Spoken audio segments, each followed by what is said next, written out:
Fala galera, sejam bem-vindos a mais um giro de notícias aqui no Bolsas Estudo, e hoje eu vou comentar com vocês uma notícia que repercutiu bastante no mundo científico, não só necessariamente no âmbito em que esses artigos científicos foram publicados, mas também no mundo científico como um todo, que é a questão do uso de inteligência artificial na escrita de artigos científicos, mas não necessariamente utilizando a inteligência artificial como ferramenta, mas sim quando você utiliza a inteligência artificial da pior forma possível, e isso passa pelo processo de revisão. Eu vou comentar tudo isso com vocês hoje, então se você gosta desse tipo de tema, se você tem dúvidas se pode ou não utilizar a inteligência artificial para escrever os seus artigos científicos, monografia, dissertação e tese, eu vou fazer um vídeo único exclusivamente falando sobre isso. Então hoje a gente vai falar sobre isso, de alguns papers que têm sido descobertos ou que tem se sugerido que tem utilizado inteligência artificial para a escrita e para o resultado final daquilo que o artigo se propõe. Então, se você gosta desse tipo de temática, já sabe, é só se inscrever aqui no Bolsas Estudo, deixa o seu like se você gosta desse tipo de conteúdo, se você é novo por aqui. Então, vamos para a notícia. Então vamos lá. Eu vou utilizar aqui a postagem do Felipe Psi. Para quem não conhece, eu recomendo muito que, se você gosta do tema de psicologia, mas principalmente psicologia baseada em evidências, que você siga o Felipe, porque ele traz conteúdos importantíssimos, principalmente se você vai seguir na carreira científica, ok? Eu tô trazendo a postagem dele porque eu vi esse post, eu vi esses artigos em outras postagens, mas de forma separada. Ele acabou que reuniu os dois, então eu peço licença aqui ao Felipe para utilizar a postagem dele para esse vídeo em específico. Então vamos lá. Aqui ele começa colocando: a inteligência artificial vai substituir os humanos, ou pelo menos os cientistas.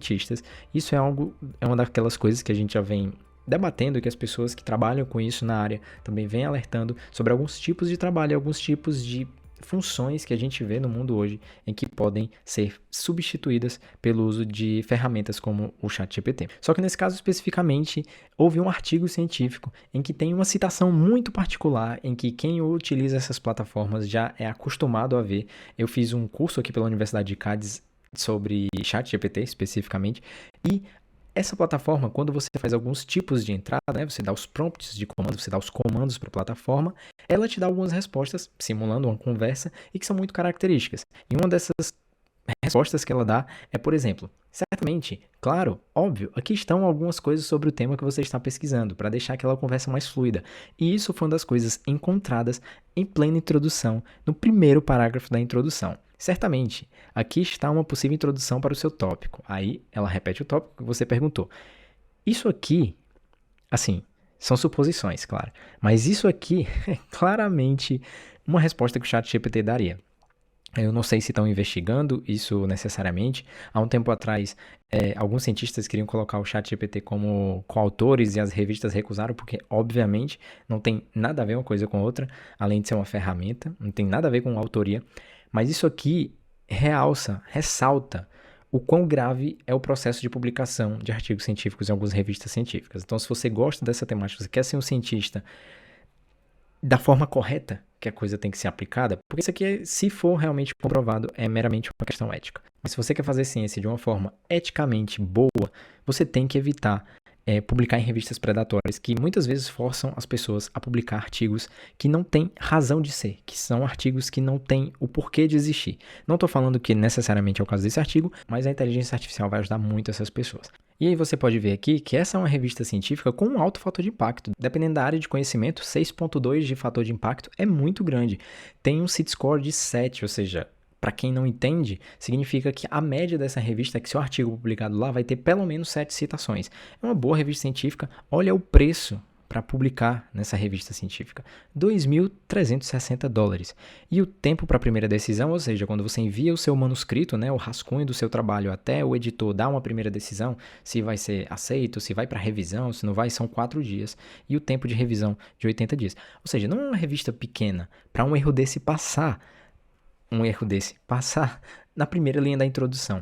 E aí aqui eu vou para a segunda notícia de hoje, que eu acredito que o Felipe também reuniu, que é a questão do que tem algo bem pior, né? Inacreditável pessoa, 2 revisores, porque tem todo o processo da publicação, que eu já falei aqui em outro vídeo. Se você quiser ver como é o processo de publicação de artigo científico, eu tenho alguns vídeos falando sobre isso, é só você ver aqui no card.